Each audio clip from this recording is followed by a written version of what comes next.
welcome to a brand new video on this channel. I'm very excited about today's because we are going to be talking about how to build a brand from the ground up. I have launched a brand of my own called Goldrop, and I'm going to be using everything that I did to get this brand from zero to launch, just launched this week, and tell you all of the steps along the way, what it takes, things to consider, and then hopefully build off more series and episodes that can get more in the weeds if that's something that interests you.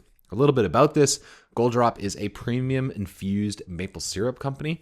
I have a whole bunch of different flavors, vanilla bean, bourbon, cinnamon, original as well. And it's been an idea I've been playing with for a long time and decided to finally take it upon myself to launch it. And there's a lot more that goes into it than just simply making a label. So the goal with today's video is to give you all of the practical tips, tricks, and lessons that I've learned along the way so that if you're thinking about starting a brand or business of your own, you have a little bit of actual context from someone who's done it to hopefully make it a little bit more simpler for you to do so as well. So with that, let's jump on into it. So to kick things off, we need to start at square one of what it actually means to build a brand. And if you're Canadian, you'll probably know what I mean when I ask you if you can tell the difference between No Frills and a Whole Foods.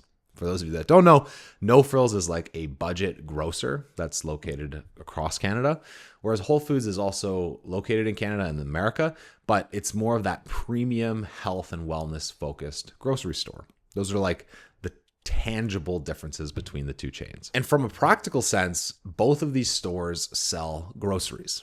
So from a delivery of services or product standpoint, both of these brands do the exact same thing, but they mean different things, especially to different customers. And so to illustrate that, what if I asked you if you could tell the difference between Adidas or Nike? You'd probably tell me that the differences are different types of shoes, different athletes that they sponsor, different sports that they represent. But at a fundamental level, they do the exact same thing. They sell athletic wear. And so the clear difference then is that while they sell the same things, whether it's the grocery store or the athletic companies, the thing that separates them is the brand. They stand for different things. They look different and they provide different emotions for customers that are looking to buy what they sell. And so that's essentially what today's video is going to be about. How do you create those things that differentiate yourself? There are 1,000,001 maple syrup companies, but what makes this different than the rest of them? And how can I create that feeling and that clear perception that it is different in the market than what other maple syrup brands are selling? That's what we're going to be covering in today's video. So step one is defining a brand identity. You might have an idea to sell supplements, be it protein powder or creatine or electrolytes, whatever it might be. But this can look very different depending on who you're trying to reach and what you're trying to create.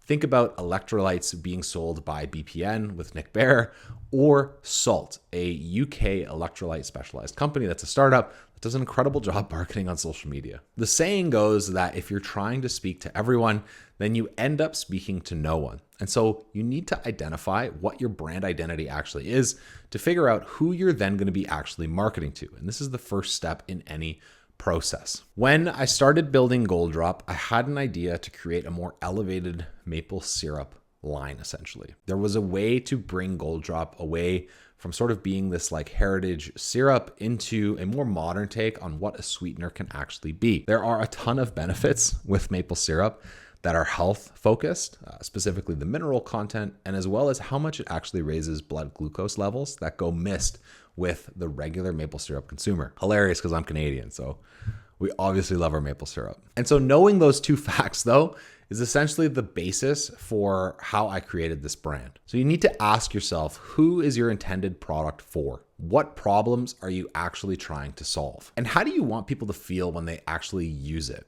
One big focus for Goldrop is that I wanted people to enjoy having the bottle and the logo on a countertop that they didn't want to put back into their kitchen cabinets.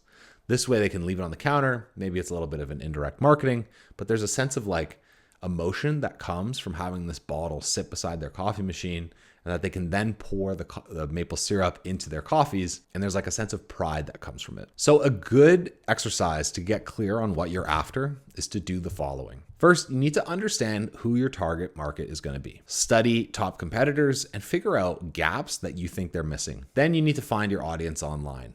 Who is this audience actually paying attention to, and what content are they actually consuming? Then you need to start developing target market profiles. Now, I did this with 3 distinct customer segments that I'm not going to share yet because I still am working on the creative to bring it to life. But the idea is that you're looking at the fears, motivations, habits, and the feelings that drive somebody to buy your product.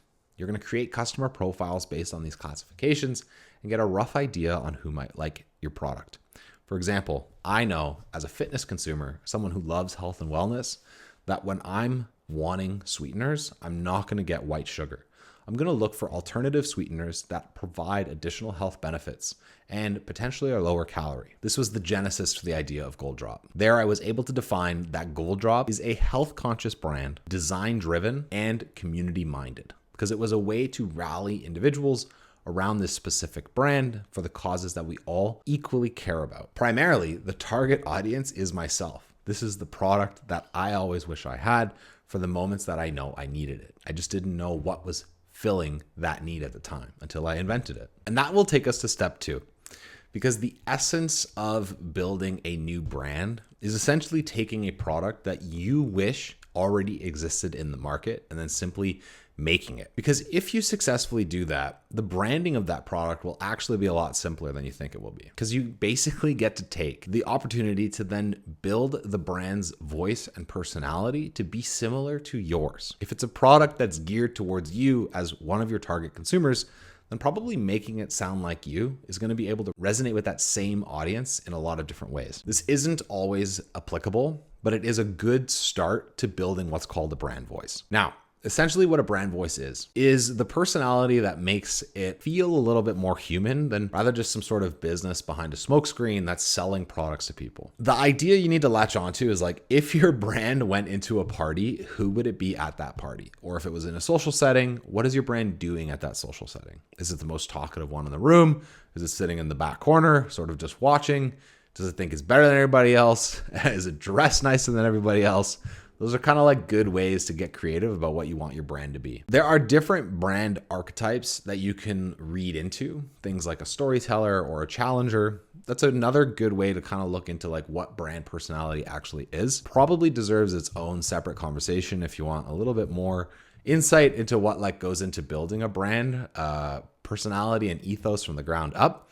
But I'll give you some ideas on like how to get started thinking about brand personality that I'm sure you've come across and maybe have realized it's a conscious decision that these companies are actively doing to speak to a specific audience. For example, Duolingo. I'm sure we've all seen it. This green owl has become unbelievably infamous for creating such unhinged content on YouTube that's the brand. That's the brand personality. Duolingo is unhinged. When you use Duolingo, right now I'm learning French. I know this full well. The app is just full of jokes, comedy, personality, and different things that are in that unhinged adjacent side of it. They're not doing pranks and stuff like the owl does on Duolingo's content, but it plays into that sort of idea. Give it a watch. If you haven't seen Duolingo's Instagram, it's actually really funny. Another good example is Ryanair.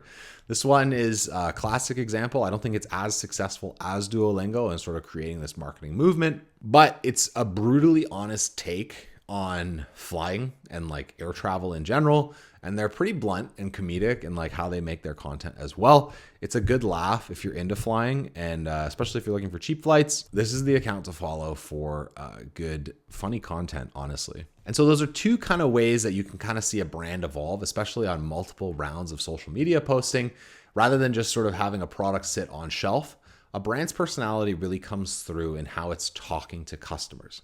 Still has a little bit to do with the branding, the logo, the label, the colors, but it's more so about action with like the brand itself. To get the brand personality though, you need to work through brand positioning. And that's going to then tell you how you can kind of play around with what your brand's actually going to act like. For example, is it a luxury brand that you're looking to start in clothing? Because that's going to have a very distinct feel with like copywriting and creative versus something that's like more budget and looking to punch above its weight. You also need to consider what mission you're on. That way you can decide what world you're going to play in and then understand how to play within it. So a good exercise is to take a line like we offer X for Y, get very clear on who your product's for and what it actually is so that your audience can value Z. If you like, you can then list out key differences of your product versus others to figure out where your product sits in the market. This way you'll know if it's more of a premium luxury segment or if it's more middle of the road or down in the more approachable types of brands to build the personality off of those categorizations. The categories that your brand plays in is then really what drives the design elements of the brand. And that's why I said palette and color and logos all matter a little bit at that stage when you're looking at brand positioning, because I'm sure you're already thinking about it while you're designing those elements. But the third step that you really need to be considering is in your visual identity to match where you imagine this brand playing. With Goldrop, as an example, this is a brand that while it kind of looks playful, the design cues of it are still a little bit more refined than I'm going to say most maple syrups. There are elements of this that make it approachable, but if you look at traditional maple syrup labels, a lot of it has to do with heritage and tradition. Whereas, I can bring it back, with Goldrop, it completely removes all of that. And so we're playing in an entirely new category and speaking to a different customer segment than what a maple syrup traditional product offering actually would. And so that is where the visual identity comes into place. There are subtle cues with branding that allow you to speak to a customer in a different way. For example, we're selling maple syrup. So one thing that was creative in developing the identity of it visually is that the letters connect and almost look like they're sticking together. It's like a subtle design cue for what maple syrup actually is. But there's so much that goes into it and how it all plays together. And I would really recommend consulting either professional graphic designers, brand strategists, or really, if you want to do it yourself, getting in depth on design philosophy to come up with everything about your brand. I had the help of a friend of mine who is a graphic designer full-time and runs her own branding studio. She did a phenomenal job with this. Shout out to JNW Studios, because while I am quote, creative with my photo and video, design and brand strategy is still something that I'm finding my own learning path with meshing. But things you need to think about are, of course, the logo, the colors, the fonts, the cueing words with the tone words and what words you actually want to have stick out. And then, of course, taglines. Different taglines for Goldrop are things like grade A Canadian, EH, because Canadians always say A, or things like redefining what it means to syrup and trying to turn syrup into a verb in those instances for when you pour syrup over food. There's different things that we've been playing around with, but these are all cues that then live on the website or the marketing material that you can play around with. For Goldrop then, the idea was to focus on more of a timeless feel. We didn't want it to feel too dated because, again, that would play too much into the heritage element of maple syrup. Have high contrast colors so that it pops on social media because it's geared to primarily be sold through social media marketing, and with very minimal polished photography or videography that represents the brand in the creative so that it still feels premium but real. Because I don't want to create a fake brand. I really want this to play in reality. All right. Once you have all of this in place, it's time to get your brand on social media. And this is another thing that I did in the run up to launching Goldrop is set up its Instagram page, its website, and then of course, how to figure out how to integrate it into YouTube content, especially. But you need to think about your branding checklist to make sure you've covered your bases so that you're not creating a brand on social media that isn't applicable everywhere else. For example, you're going to want to use this checklist to make sure you got everything down. You want to make sure your names and handles across multiple social media platforms is organized and that they are all available for you to actually utilize. For example, you might create a name on Instagram that is already taken on TikTok, and then you have a problem. You also need to develop your bio so that people clearly know what your social profile is for your brand and like what you're actually trying to do. You need to pin your proof. A very helpful resource for people is to pin posts at the top of your profile that explain what your brand actually is, your brand story, and what you offer. These are things that maybe won't get views, but they'll be easily accessible to new customers to know if they should follow your social media page or not. You also need to take advantage to your link in bio, setting that up to immediately direct to either your website or a virtual storefront with something like Stand Store in order to either drive more sales or tell your customers more about your brand. And then finally, you need to develop your content pipeline. We're going to do a whole separate video about designing branded social media content and what it takes to really get a mountain of content per month. But that's the thing you need to think about is think in content pipelines, not content posts. You want to batch when it comes to building a brand for social media because you're going to be busy running your business. You're not going to be able to create a new reel every single day.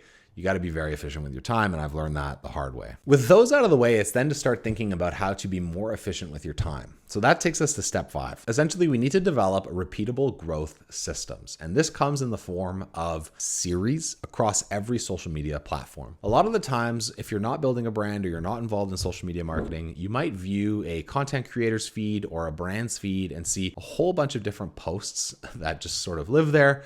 But all of these posts, when you look a lot more deeply into it on anybody's feed, including my own, have a way to connect into themes. But these themes are generally called series because they take place over time. They build onto each other to a certain extent, and they tell a story. So for example, on my Brock Wonder page, I recently did a series where we were showcasing the best of Canada.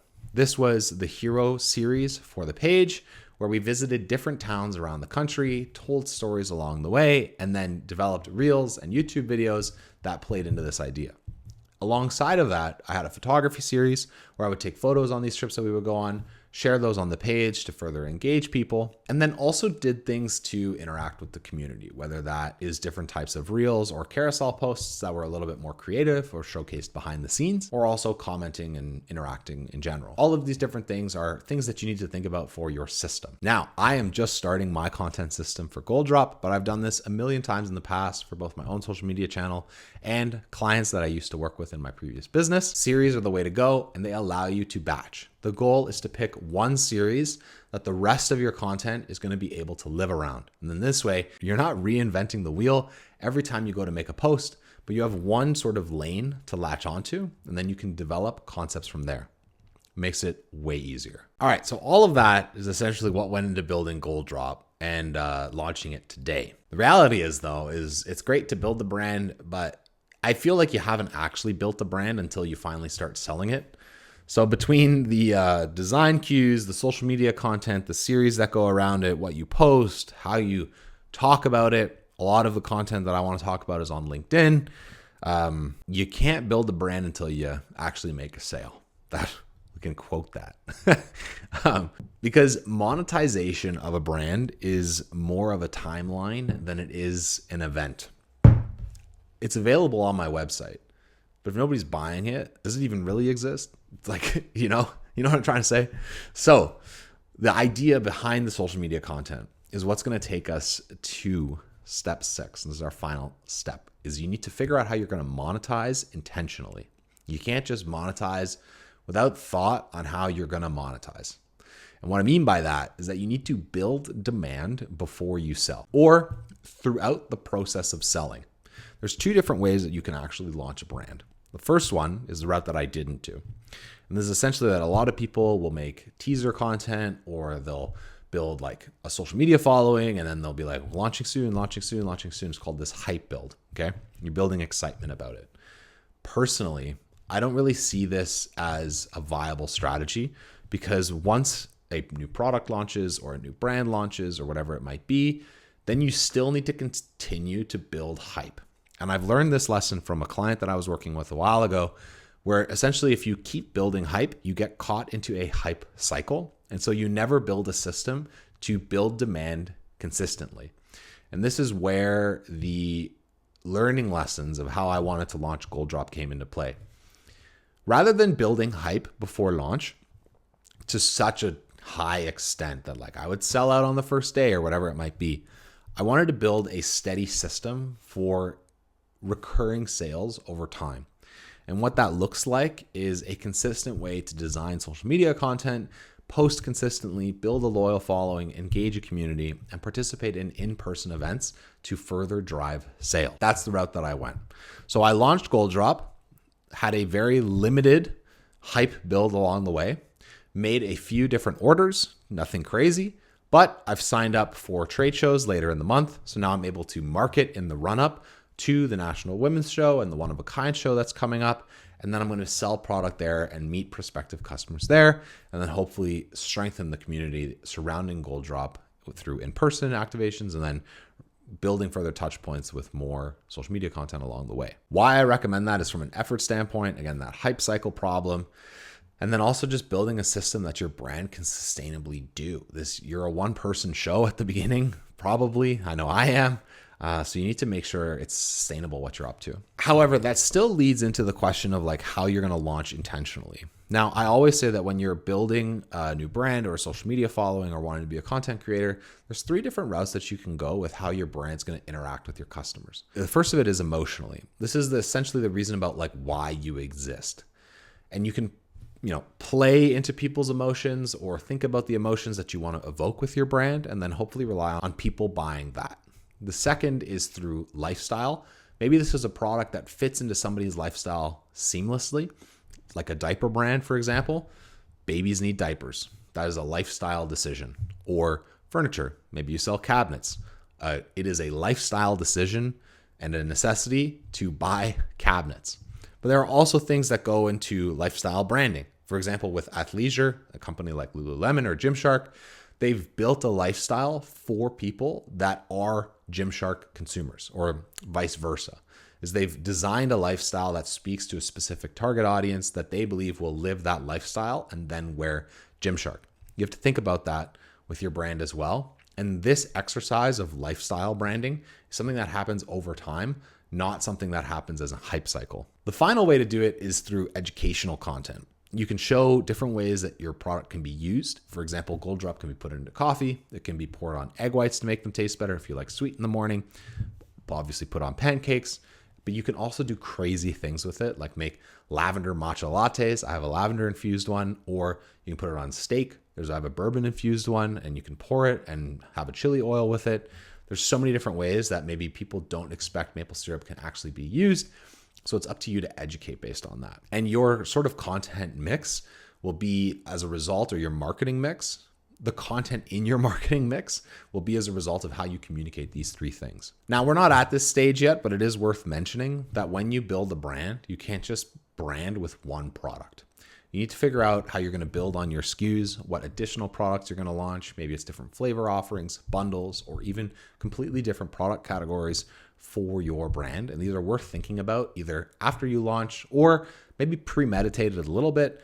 Because, for example, the name Goldrop is something that is not synonymous with maple syrup, but it can mean anything to anybody. And that also means that different categories of food could also be put underneath it as a branding architecture. And that's why brand strategists are very valuable, is because when you understand what a brand architecture actually is, you understand how much flexibility you can actually have with naming, and that you might box yourself in if you name something incorrectly.